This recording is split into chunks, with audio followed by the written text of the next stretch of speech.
Hey everyone, so we're going to do our very first interview here, talk about the hostel experience. This is Jack, and I'm yours truly. And so basically, we just want to. I did hosteling for about 6.5 months in 2002 after I graduated from university. Jack, that was 17 years ago. I'm 40. Jack, how old are you? 23. Jack's been doing it for at least 6.5 months. He's 23. So we both have different experiences from, older perspective, a younger perspective, new generation, Generation X with, my perspective on things. And I hope we're still in focus here. If the camera stops, don't worry. We'll do another video. We'll just keep going with it. Right now we're in the basement of Antique Hostel, which is pretty awesome. And Antique Hostel is in Bucharest, Romania. And we're just going to get into it. So, Jack, dude, tell me, 6.5 months in Europe. Yep. What do you think? Do you like it? I do, yeah. It's been great.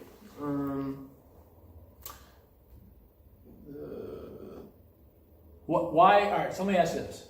First of all, I need to ask a favor. I can't edit this very well. Okay. I need you to move your hand. Otherwise, I won't be able to hear you. So, question. What do you like about the hostel experience? Well, it's great to meet new people from all over the world, sharing experiences. Anyway, so tell me more about why you're doing this. You said cultural change, or actually, instead of why, you said you're going. What countries have you been to? So far, let's see, I started in London it was November 12th, I left Detroit, and started in London. I visited a friend that I met in San Francisco years before, and stayed with him for a couple weeks, and after that I moved on to Portugal, and then stayed there for a while. From there I stayed in Spain, and then went back to Portugal, then went back to Spain, and then went to Morocco. And I went from Tarifa, Spain, and took a ferry to Tangier, Morocco, and then stayed in Morocco for a little bit and toured a few cities. And then from there, I went back to London, where they almost didn't let me back into London. Why not? Why didn't they let you back in London? So. If it's too sensitive or private. No, it's not. But so as an American, you get 6 months out of 12 months in the UK. Supposedly, that's what you're supposed to get. And so I thought I would have no issues. Since I stayed outside of my country for, at that time, I think it was 3 or 4 months, I had trouble at the border because they asked how I was able to procure my funds, how I was able to, they went through the border questioning, which I was fine with. I had a weird feeling while I was in line though, and it looked like all of the border officers were in a pretty good mood, and I was hoping to get a nice one, but I had a weird feeling, so I didn't have any ticket out of England at the time. And I went online on my phone in line, and I was like, oh, I got to get a ticket to Ireland or something. So I took my card out. I bought it. Yeah. I bought a ferry ticket from Wales to Ireland, and then I got the one officer that was just in a bad mood. Yeah. And so everybody's got those days. As soon as he looked at me, he didn't like me. Yeah, he's like, why have you been out of your country for this amount of time? Yeah. How much money do you have on you? Really? Oh yeah, that's surprising. And most of it's in the bank, and on me. So I'm like, well, I've got a couple hundred. And he's like looking at me with such disdain, and I have a friend who had told me about. This is anecdotal, but a friend of hers from America tried to go into London and got deported from there. Wow. For no obvious reason. So I don't know if there's something that he didn't tell in the story to her that something he's leaving out that made it so he wouldn't be able to get in. But otherwise, I mean, they can deny anybody at any border technically. So denied him at the border. He got deported. I had heard this story prior, and I was worried. So I talked to this guy for 30 minutes. Wow, that's a long time to talk to like a customs immigration guy, by the way. And I gave him a little sob story, and I just I tried to plead to his humanity, and eventually he let me in, but on my passport I could see, so on the immigration card, he wrote something on the back in the notes, which they'd never done for me before. And I took a slight glance at it, and I thought I could read it say something about me trying to stay in the country for too long. And he stamped my passport with with an immigration code on the passport itself. Really? Yeah. So that's it has his officer number and a reference number for the note that he wrote. That's very interesting. And I don't know exactly what it says, but I can only assume that if they were to have found me, goofball, loser, kick out of country, ASAP. Like I told them I'd be there for 2 weeks. I have a ticket to Ireland, and then I'll be out by then. I can only assume that if I would have been somehow caught by law enforcement, which would never happen, then they would have deported me. Wow. And I don't think that I'm allowed back into England at this point. Like, I can only assume. I don't know for sure, because I didn't want to keep asking him questions after he stamped my passport. I was like, all right, I'm going to go. Let me break in real quick. So what I'm going to I flew from JFK to Heathrow, London in 2002. I booked my ticket like 6 months in advance. Air India cost like $300 round trip, and I had a 6.5 month like return ticket.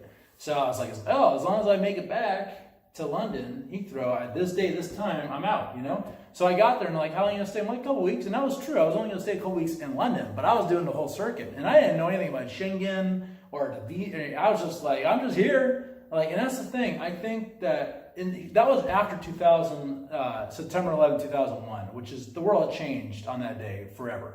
And that I still, like, when I left London to fly back to the States, no one was like, where you been?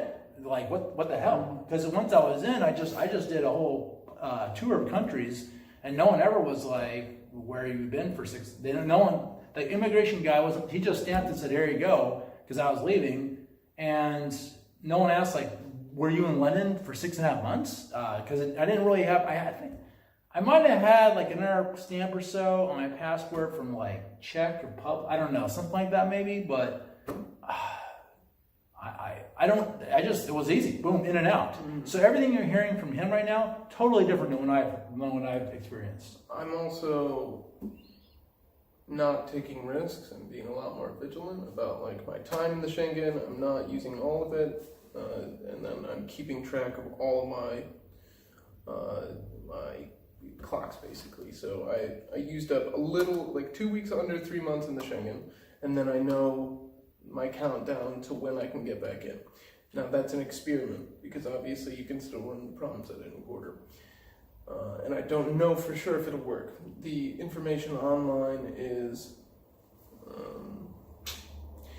it's not accurate, hard to find. Well, yeah, it's hard to find, and it's anecdotal and subjective to whoever's So right. Let's tell our audience, basically, in case you didn't know, in case you haven't done a Google search or something, it's 90 days in, and then you got to wait 90 days out to come back into Europe. And they call it the Schengen zone, which is Schengen zone. It's 26 countries, pretty much the European Union, but there's some countries out in the European Union that are not in Schengen, and then vice versa. Yeah, and so it gets kind of particular in some places. I've heard of some places like Amsterdam or Holland are like, well, as long as, like, I've heard very varying accounts recently of some are cool, some are not, and like if you want to stay only in France or only in Italy, you can apply for particular visas of those countries. God, I hope it's focusing on you right now. I know it's in. Hold on, let me try and see if I can refocus.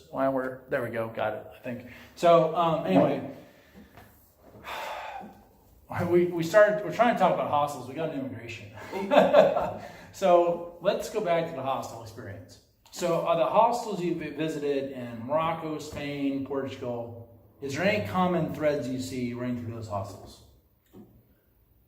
I guess the most common thread would be the amount of people from all over the world that you can talk to and have conversations with, and you get the range of people in all those places too. So like backpackers up to people with more money that want a more social place to interact rather than let's say a hotel. Okay. Right. So, and what's the age group of the people you're running into? For the most part, I'd say The majority. early 20s to mid 30s. Okay, early 20s, mid 30s. That's what I ran into too when I was his age. However, since I've been just doing this recently, I've run into people that are actually older, which is really unusual for me. I haven't experienced that before, and but I'm glad to hear his experience has been younger. But then it might be the countries I'm currently visiting too. Well, in every hostel I've stayed at, there have also been guests above the age of 60. Wow, In above every, 60 in every hostel. single in every single one, but it's only at the most One or two, three. Yeah. Yeah. 1 or 2, 3 above 60. And these hostels, were they big party hostels or were they just like really chill? Like were they work hostels or what was going on? both. So let's see. I had there's a 60-some-year-old German lady named Gisela that was staying at a party hostel that I was volunteering at for the 2 months she stayed there. Wow. But she loved interacting with young people. Yeah. And, even though she was a bit of a bigot. Really? We had to calm her down several times. Oh, wow. And Where was she from? she's from Germany. Okay, Germany. All right. And What hostel? They don't tell me the hostel, but actually, it was probably not say the hostel. it was a hostel in Portugal. In Portugal. That's good enough. Okay. And let's see, there's another older lady about the same age as her that was staying at a hostel in Sevilla, Spain, that I was in my dorm room, and oh god, so many stories from these older ladies, but that could be another time.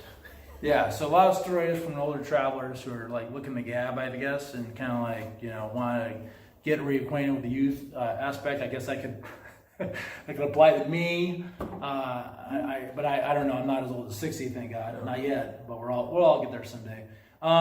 So what about, did every hostel serve breakfast? No.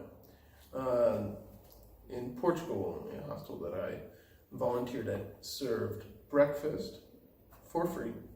It was included. And then also, if you wanted to pay, we did family dinners every single night.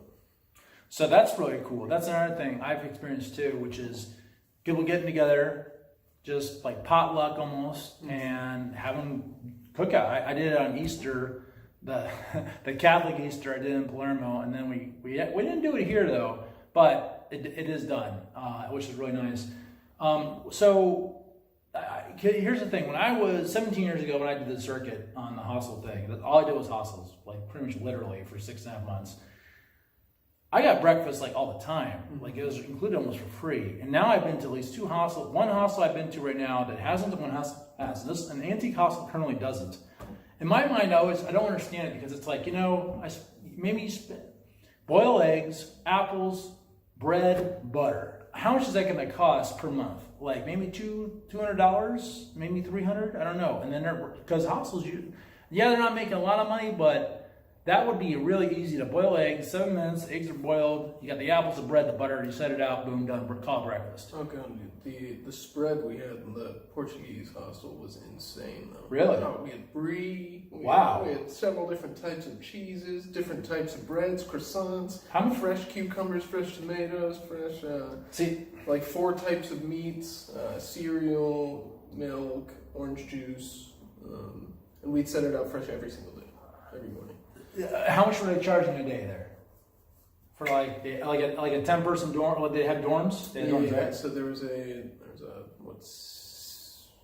6-bed or 4-bed female dorm. There were 4-bed dorms. There were 8-bed dorms. It was a smaller hostel, so I think around 30 beds. 30 beds, and how much a day? I think it was around 12 euros in the off season, but obviously it's more expensive in the. They raised the price during summertime and high season. Off season, if they're full, 12 times 30 times 30 is what they're making, and they're doing brie, cheeses. Oh well, brie is cheese, cereals, meat, probably jams, jellies, whatever. Definitely Nutella, jams, jellies, yeah. So it can be doable. It just depends on the hostel and Well, it depends on the owner as well. depends on the owner. Like he really wanted to make it worth the money, whatever it was. And then also they had a bar there, so we would sell the beers or what. It was actually They had really, a bar too. It was actually which was really neat. I've never seen this in any other hostel. It was self-service. Self-service bar. Yeah. So how do there's a checklist. Okay. By the fridge, and in the fridge there were ciders, beers, mostly ciders and beers. Okay. And but there was also white wine and red wine. So you would mark a check. You put your name on the checklist and mark a check for whatever you took. Okay.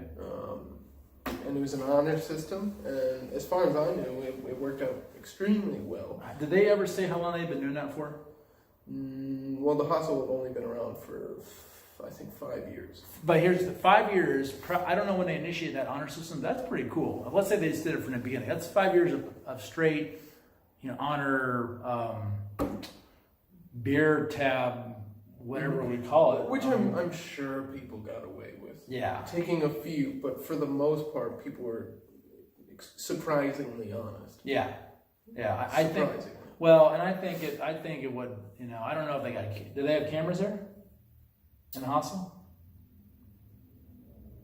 Yes and no. Yeah, yes and no on the cameras. Well, I think here's the thing. Back when I was going, in my experience, it was like no cameras anywhere in any of the hostels. Now, technology, smartphones, apps. Now it's like boop boop, boop, boop, boop, and all of a sudden you can find out who's stealing the beer. Mm-hmm. So. I think it's a lot easier to back up that honor system nowadays than it was in my time. Mm-hmm. And that's really interesting. I love that story. Why? Did you stay in any hostels that are part of the International Hostel Association or anything like that? I'm not sure. I'm not familiar.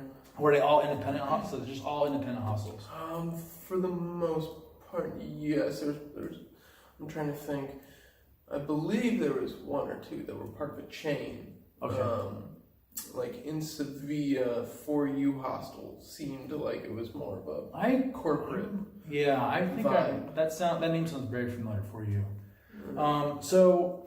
And how much was the average night in all the hostels? If you add up all the hostels you've been at, how much did they average? What was the average night price that they charge? 0, because I volunteered. You volunteered all of them? Most of them. There are only a few that I didn't. Like in Morocco, but mostly, Well, what was the price they were charging the guests for like a 10-person dorm, 8-person dorm, something like that? In Morocco? Or anywhere? All of them. Did you remember any of the pricing? Sevilla is the most expensive. I know that. I heard that Sevilla is really popping right now. It I don't is. know why, but it's extremely really popular for hostels or just for tourism? Oh, for everything. Everything. No, it's a really happening city. I've been there. I don't know why. I haven't been to Spain. City. I haven't been to Sevilla in 7 years, so I don't know. But yeah, no, it's very nice. Yes, Sevilla, good city. Cool. So when So, besides Spain, Portugal, Morocco, where else? Hostels? Yeah, no, for countries. Spain, Portugal, Morocco, Ireland, Wales, England. Ireland, Wales, England. Spain, Portugal, Morocco, and Romania. And Romania. Yeah. So far, that's all I've hit, and I plan to hit 5 more countries on my way back to Spain, and then I'm gonna spend a few more months in the Schengen zone, and then I plan on going home after that. Okay. So he's going to do another 5 months, going to hit another 5 more countries on the way back to Spain. Then, in case I don't know if we can hear you the entire time. We did a test, and I'm worried about the volume. I don't know. It's been playing in the back of my mind this entire video. That's why I'm repeating some of the stuff in case you have a little speaker. I'm very loud, but he's kind of low. He's more chill than I am. So what about? What do you when you enter these hostels? Do you think each one has their own culture? I think each of them has their own dynamic, which is influenced by the owner. It's a business, so the owner and the management determine the functionality and dynamic of the hostel, like any business. What have you learned from it so far? What do you see? Do you like it? Would you ever open a hostel? Possibly. I'm not. I've had thoughts about it, and I've ran simulations and of how it would go. But the certain aspects are very not necessarily intimidating, but they're unattractive. Okay. To running a hostel, and it's a lot of work. Yeah. And especially if you want to run a good hostel that has a great environment and it's ran right, and the people will love it. I think the owner needs to be there and apply himself into the place. And then like any business, if the you need to be there. If the owner is there and working hard, like any business, then the employees will follow suit. And then you also get to, your employees will be better trained, they'll be more inspired by a hard-working boss, and they won't build up resentment. And also you're there to see if there are any problems. Right? Yeah. And like any owner. Like any owner. Yeah. But also you have to keep your own emotions and characteristics in check to make sure that you're not spreading, I guess, resentment of your own into your own hostel. Oh, that's a good point. If you're getting jaded. Right. So, and that's another thing, like being in a hostel for so long, just like in any service industry job, you get jaded eventually. Usually, some people not, but my family has what's called, you have to be a face person, which is you got to be like Mr. Sunshine every single day. Yeah, and that gets exhausting. It can be, but here's the thing, that you're not a face person, neither am I. I'm totally not a face person. Maybe it seems like it on camera, but no, I'm like, anyway, much more. Surprised though. It depends. Like at the Portuguese hostel, I took pride in that place, and I wanted everyone to give a 10 out of 10 review. If they didn't, then it hurt. Right? Yeah. Like even if I was off the clock, I was still working. Right. Like if I didn't work that night, I still took people out.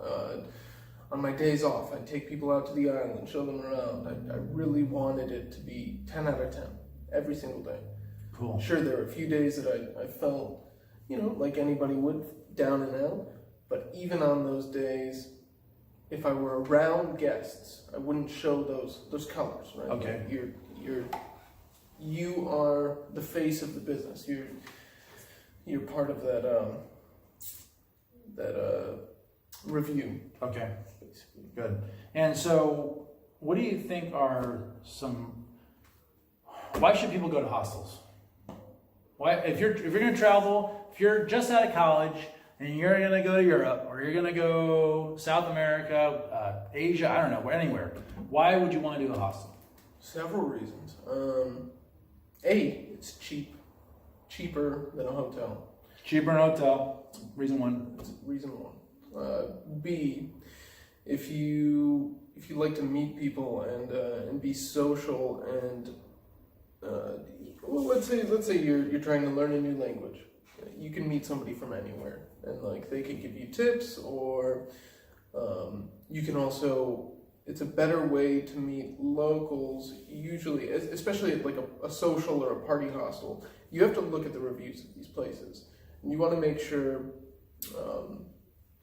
I guess it depends on what you want, but I tend to look for high atmosphere ratings. High atmosphere. Interesting. Yeah. So like if it's a good atmosphere rating, then it's going to be a more social hostel. You're going to meet more people. You can go out more with them, make more friends there.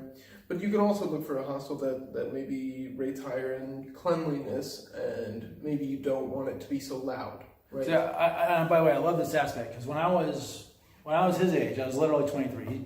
He's 23. I was his age. There was no internet. There was no smartphone. Okay, I mean the internet was there, but it wasn't like it is right now. And I was just like, I'd show up at a hostel and be like, well, I don't know what's going to happen. I don't know what to expect. Now he can do all the research and find out before he even gets there. Like, am I going to like this? Am I not going to like this? You know, and compare. Mm-hmm. And that's great. Yeah, there's several platforms you can use to look at the reviews. Hostel World, Booking.com. HostelWorldBooking.com. Google. TripAdvisor as well. Oh yeah. So those four will have rating systems, and like for example, Hostel World they have several criteria for the ratings. So like including atmosphere, cleanliness, etc. Okay, and so we got cheap and we got meet new people. Mm-hmm. What else do you think is a good reason? Why else should our people go to hostel? It's an experience. Well, if you're an American, it's an experience. I like that. Thanks for prefacing that, by the way. If you're an American, yeah, because in America, I feel like hostels, as well as other things that aren't as stigmatized. Like it's stigmatized like hitchhiking. Really? Hitchhiking is stigmatized in America. Hostels, I think, are stigmatized in America. We don't even. Can you name one hostel in America? Yeah, America doesn't have a lot of hostels. I know there's, like in Detroit, I know there is one. I don't know the name of it. I've never been there. And I also know that the types of people that are, like, you'll have locals going to American hostels that maybe, I think the American hostel system isn't necessarily a very good one. As opposed to like the South American and European hostel system, which is more widely used. And do you think that's because it's so hard to get into the United States? First of all, if you're a foreigner. Two, do you think it's because there's just so many hotels, or? I think it's part of the stigmatization. Okay. I mean, hostels are in horror movies. Parents tend to. Suburban parents tend to not want their children to go to hostels, I think, just like they don't want them to hitchhike. Yeah. When the majority of the time you're hitchhiking, I think you'll not run into problems. I've only hitchhiked once. It was in Mexico, and it was a dire situation. I thought I was going to miss my bus, and I was like, hey, and the guy, and I was fine. It was only like totally 10 minutes. Fine, right? It was a 10-minute ride, but it was like rural Mexico. Like, we're talking like farmland out in the middle of nowhere. So I haven't done it other than that. Because I've usually used map, and that's another thing. The public transport in Europe or these other places is much more used by the native population of the place, whereas in the States you have to have a car to drive everywhere almost. Yeah, pretty much. So I think that also limits the hostels, because it's like I can't get from A to B and hostel it up. I can't get cheap transportation in the States. I can't get cheap accommodation, and on top of that, you got a wave of stigmatization, I guess. Mm-hmm. I don't even know if that's a word, but against hostels. Mm-hmm. So, and I might be wrong about that, but that's my 2 cents about the hostel system in America, as well as the hitchhiking. Aspect. Yeah. So next question, and this is going really long, by the way. We were only supposed to do 15 minutes. We're already at 33, which is crazy. So. Oh, but real quick, just to finish that point. Yeah.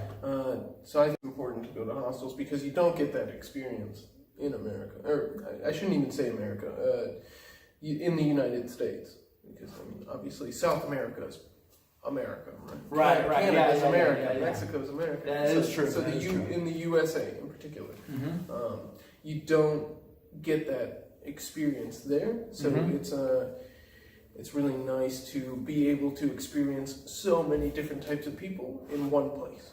Right? Like you can talk to somebody from South America, Asia, and Europe all in one gathering point in a hostel. So it's a neat thing. You got a lot of different perspectives in the hostel from different people from different countries. You can hear about them.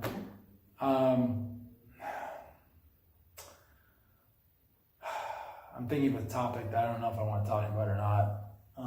We spoke. Well, let's go into a little bit. We talked about this a little bit about it before, which is there's a lot of America bashing, and we're both Americans, by the way, at least from the United States Americans. So we'll emphasize that. So we just mentioned that. I don't want to. Let's not talk about the politics, but there's a lot of America bashing out there. Yeah, but that's fair. I feel like the anything that's in the spotlight for the majority of the time is gonna get bashed, right? That's a good point. If it's a celebrity that's at the top, there's always a what is it?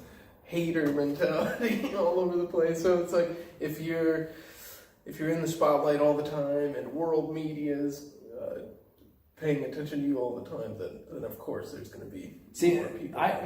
My take on it is I'm like in damage control mode. I feel like a firefighter trying to put out these fires everywhere because people are like, they come up and ask you stuff and they want to hear your expression, your opinion on stuff. And I'm kind of like, and then like there's one of the things I just experienced recently. I was in Sicily and this guy showed me a video of a police shooting, and he was like, "Look, America shoots people really quickly." And I'm like, well, he didn't understand any of the audio in the video though. He didn't speak English. And so once I explained to him the audio and video, he's like, "Oh, okay, well now I get it." Because the officer was like telling the guy not to reach for the gun, and the Italian guy doesn't speak any English, and he was like, "Well, he just shot it real quick." I'm like, "No, dude, that's obviously you need to listen to the audio." So I feel like there's all these situations where I'm kind of like, and that wasn't even in the hostel. That was just out in public. Right.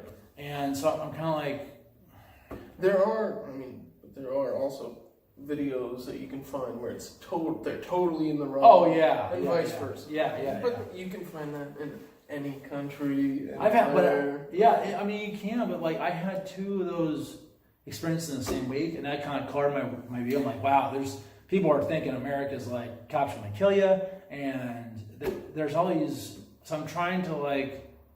I don't want to have a negative impression of our country. So when I meet people, I'm like, I'm not only am I trying to be on my best behavior in the hostile environment, I'm also trying to be like, what sort of, because you're going to run into this if you're hostiling. You're going to run into all these other people from all these other countries, and they have preconceived notions of America. And they're gonna put them on you, and it'd be like, yeah, this happened, and you're going and be like, well, wait a minute, that might not be. So you're gonna have. It's kind of like you have to be prepared for all these different perspectives are gonna come kind of running down on you if you find out even if you're Canadian, let's say.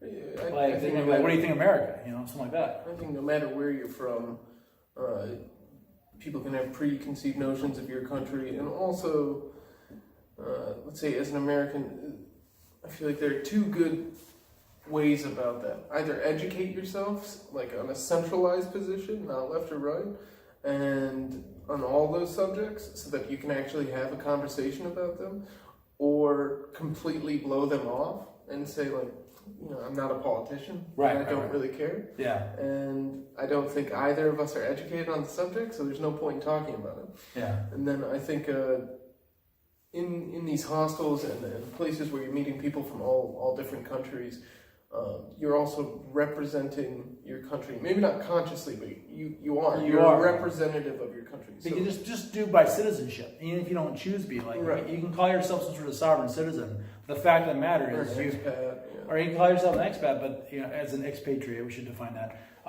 But no matter what, you're basically a citizen of that country, and everybody's going to view you that way. And the majority of people you're going to meet aren't expats, and they're not sovereign citizens. And like.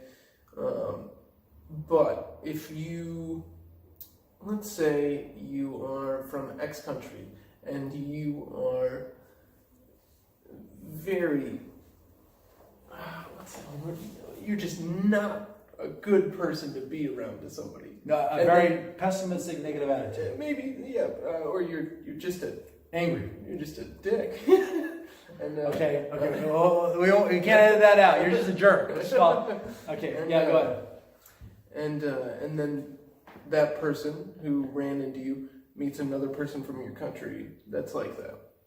Then they might end up thinking that most people in your country are like this when they met two people out of millions of people. Right. So like you represent your country in that way as well. So they're getting what I think what he's saying. I'm gonna rephrase everything just in my own words. Just the people that you're meeting that are jerks are getting you're going to be a representative example of the rest of the. You're kind of like the flag bearer. You're kind of you're a representative example of your country, and they're going to judge you based on your reaction on all that, because sometimes it's the first contact. Like, not to go Star Trek here, but that's kind of like the thing. You're the first American these people might ever have met, and they're like, yes. What the hell? They're gonna like, they might bring it on you, and you're kind of like, well, wait a minute here. So you got to be ready for that in a hostile environment.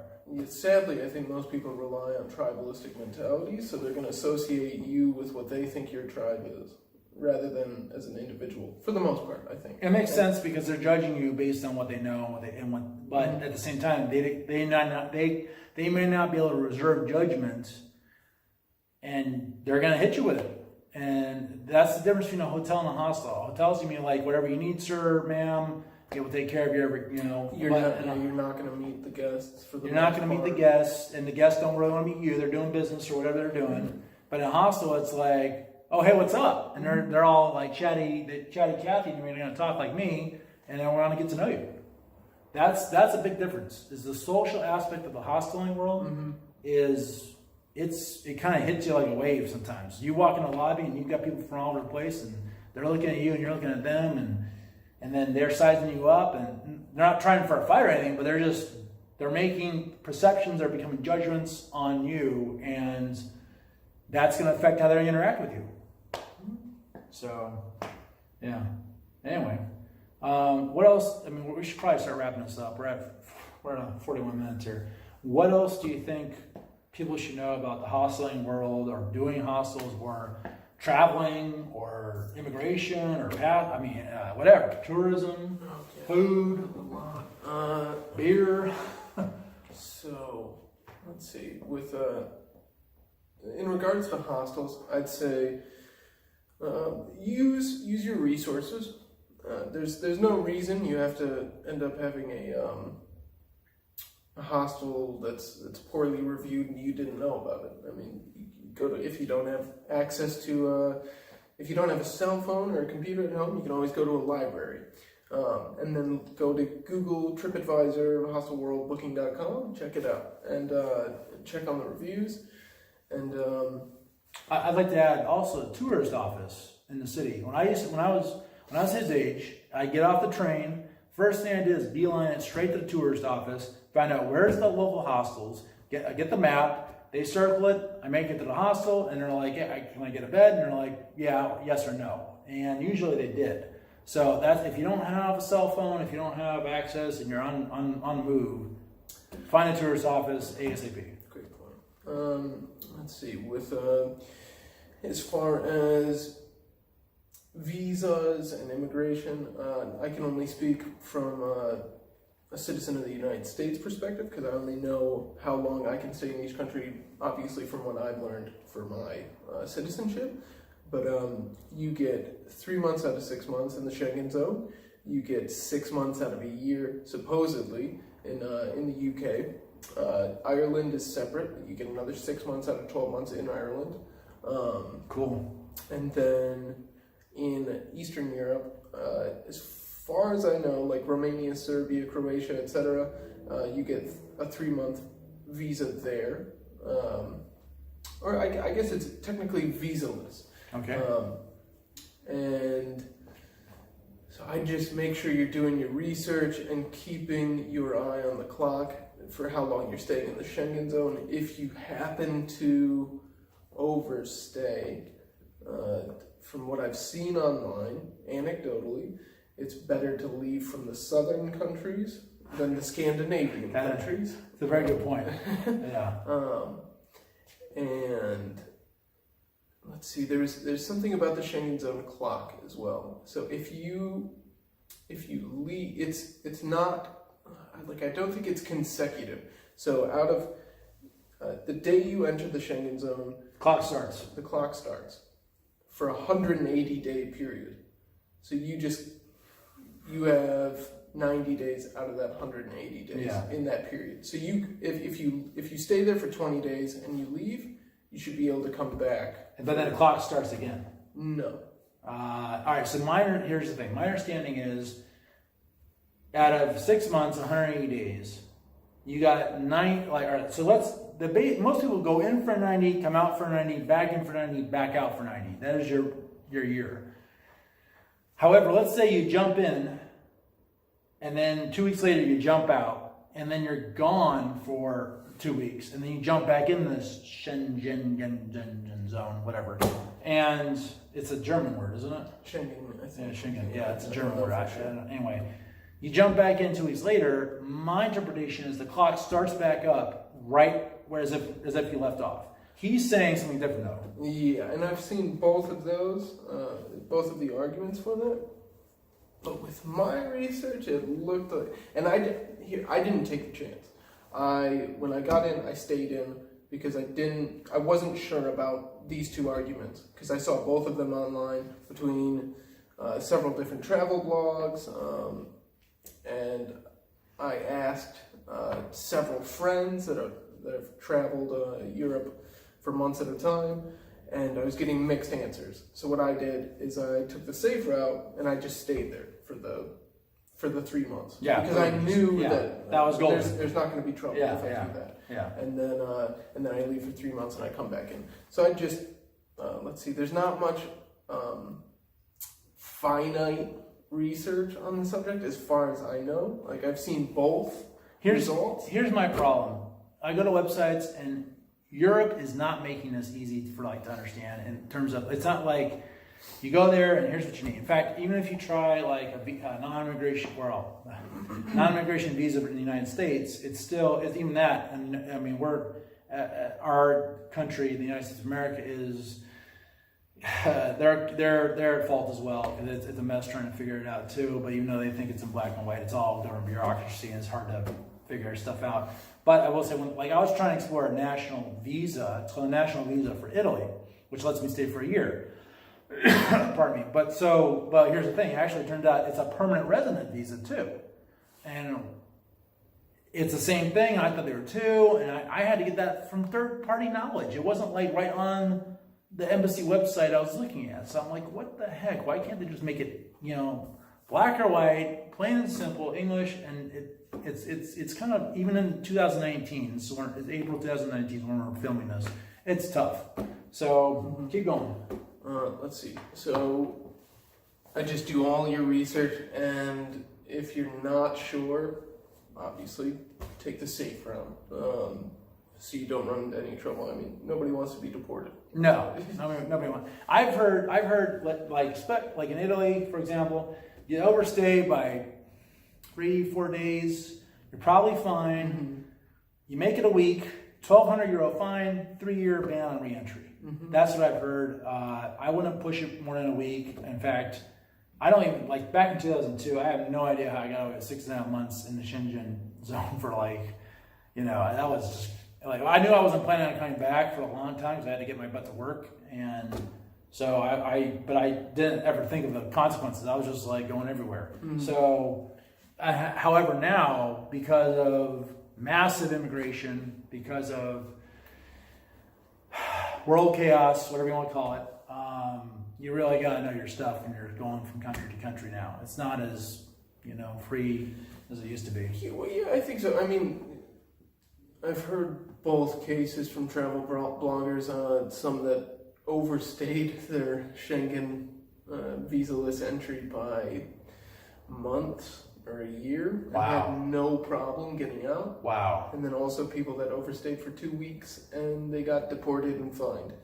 So almost, I think it depends on the country. I think it depends on officer. the officer. I mean, it's Yeah. who really wants to do their job, Yeah. and the culture of that country. Mm-hmm.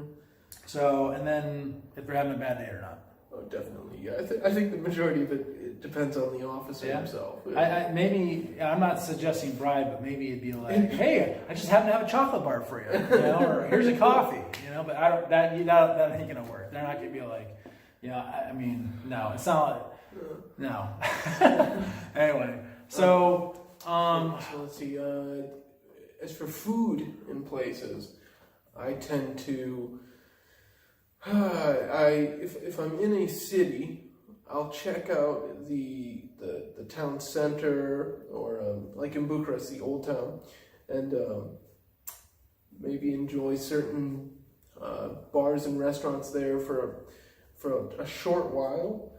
But most of it tends to be aimed towards tourists that aren't staying very long, and it's not the best food or drink in the city. It also tends to be more expensive than anywhere else. Oh yeah. So it's best to, let's see, try and find places outside of the center that are more focused on quality, depending on what you want. I mean, there's also more authentic things you can find outside. Yeah. So, but let me ask you this though: does that experience the same as what you found in Portugal, Spain, Morocco, or London? Yeah. Really? I mean, well, London food is a different story. Yeah, that everybody knows. Everybody knows that English food is. But yeah, we'll just leave it there. There's some great places. I don't want to talk smack, but That's okay. But they were hard to find. Yeah. Okay. So tourist city center, terrible food, terrible customer service across the board, no matter what country. I'm trying to make it black and white here, just to make it easy. Maybe I can't say that. I can't say that. But I think you'll get better. You'll get a better scope of the country you're in if you try and leave the center. I mean, more authentic experiences, not in the tourist zone. Yeah, if you leave the tourist zone, you're gonna understand the place you're in better. I didn't want. Well, one of the things you said is I didn't want everybody to think that Old Town in Bucharest is like the other major population areas in these other big cities, like Sevilla, for example, or something like that. Like, I think. Here's the thing. My experience 17 years ago, I could go most places, once again, no smartphone, and just, this looks like a good restaurant, and go in and get a decent meal. I was happy with it. I think things maybe have changed since then. Yeah, you can, I mean, I've noticed all over the place, people are getting fake reviews. TripAdvisor fake review? TripAdvisor or just? TripAdvisor or... and that's the thing. Google there was no reviews. TripAdvisor review thing when I was just like having to stumble around. Or Yelp, but there are people whose jobs are to basically make fake reviews for Yelp. All right, let's go allegedly on that, just because we don't want anybody to. I don't want to be sued. So let's go allegedly on that, if you don't mind. Yeah, Okay. allegedly. All right, thank you. Allegedly, okay. But so you can't rely on the views or on the reviews completely, and then also if you ask locals, they don't necessarily have your palate. So I mean, it's hard to rely on anybody's taste. Yes. So I think it's good to look into if you're looking for like a craft cocktail bar, then to try and look up. I mean, just look at the reviews. Usually, you can notice if they're fake reviews. If they're really short, they're not really explaining much detail, and they all kind of look the same. Then it's probably a fake review. That's a good example of technology. It helps you, but also can hinder you if you're getting fake reviews, or you're reading fake reviews and you're basing, that happened to me here in Old Town Bucharest. I went to a restaurant, I thought it was great, and it turned out to be terrible. So I totally relate to that. Mm-hmm. What else? Let's see. There are good beers everywhere. Good beers everywhere. That's not such a bad thing. But I'm not so picky. But he's not picky. So all right.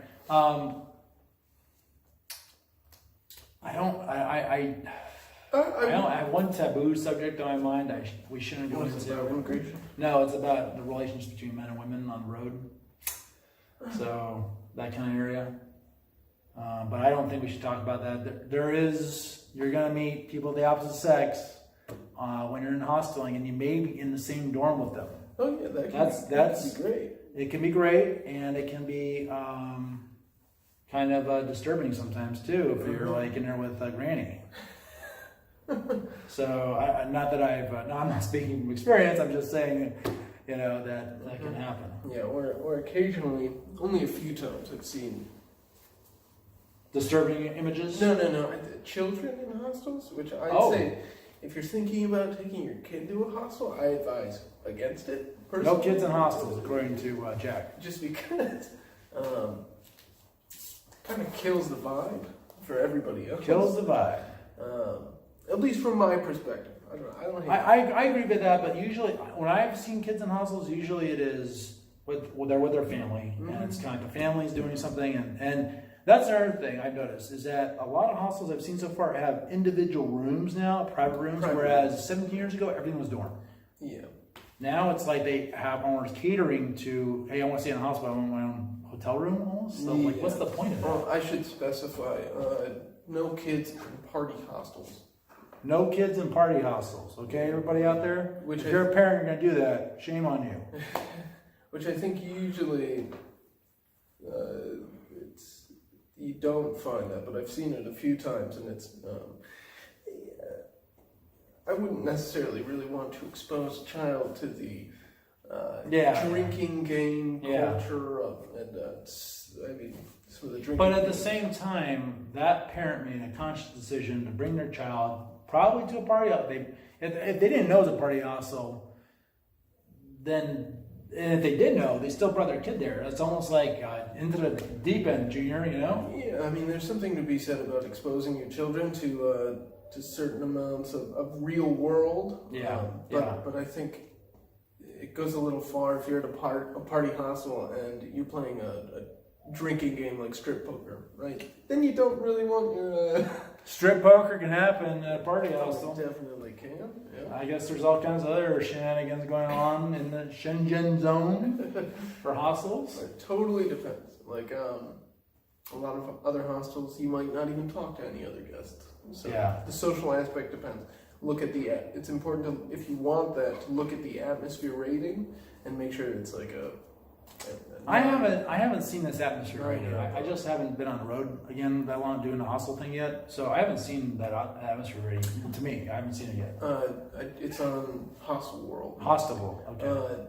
And I will say, for the most part, from what I've seen, a younger crowd uses Hostel World. So if you I'm not saying they don't use Booking.com, but also and vice versa. But and Booking.com users tend to be older, and depending on the vibe you're looking for or the type of review you're looking for, like if you want reviews from mostly younger people that want an environment to be a more social gathering aspect, then I'd go on Hostel World to look at atmosphere, personally. Okay, Hostel World for atmosphere, and then I'll tell you what you're getting into when you get to that hostel. So that's good to know. I didn't know that. So. And then let's see. Another point I wanted to make was about travel in the eastern part of Europe, which seems to me to be more difficult than getting around in the Schengen zone. Interesting. Why? Like public transport? Or? Yeah, the bus systems, the train systems. I think it's because they're not unified under the Schengen zone, so they're not necessarily cooperating with each other in those aspects. It's not as easy, I've found, to get around. So you have to, it's not the end of the world, you just have to buy more tickets, I feel like. That might go back to the way Europe's been for a long time. I mean, World War I started not too far away from here, and Eastern Europe has always been really divided amongst each other. I mean, so is Western Europe, but I don't know. Like they're smaller countries, and they're very not just diversified, but they have a lot more animosity, it seems, towards each other than. I think they're more more nationalistic in Eastern Europe. Mm-hmm. It's a nice way of putting it. I like that. That's good. Yeah. Which isn't necessarily. I'm not saying. No, it's not bad. It's not bad, but it makes public transport a little more difficult. Yeah, it does, especially between these countries, so it's let's see, you have to get old systems and routes. We ran out of space. We're going to wrap it up here. So that's it for now. We just we think we covered a lot of topics, and we're done. Mm-hmm. So we're just going to end it here. So hopefully you enjoyed the video. Thanks a lot, everybody. Until next time. And thank you, Jack. Yeah, great talking. Oh yeah, well I can't. There you go. Left hand. All right. See you guys later. Bye.